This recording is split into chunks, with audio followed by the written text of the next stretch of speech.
Mga kapatid, hindi ko kayang gawin iyan.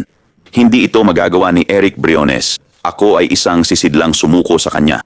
Wala akong tapang, wala akong lakas para gawin ang anumang nagawa ko. Ang Diyos ang nasa akin. Talagang pinapangyari ng Diyos sa kanyang mga anak sa pamamagitan ng Espiritu at kaharian niya. Inihayag ng Ama.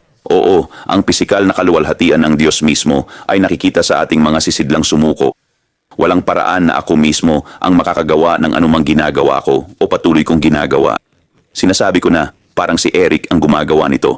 Ang Diyos ang nasa akin at ito dapat ang normal sa buong katawan ni Kristo sa mundo. Mga kapatid, hindi ako nandito para akayin kayo sa ministeryo. Nandito ako para gamitin ng Panginoon para magsalita siya sa inyo at akayin kayo sa kaharian niya kay Kristo para ipakita ang antas ng kalinawan upang malaman ninyo kung sino ang nasa inyo. Tungkol ito sa pagkilala sa Kanya, 1:17-3, ang pagkilala sa Kanya ay buhay na walang hanggan.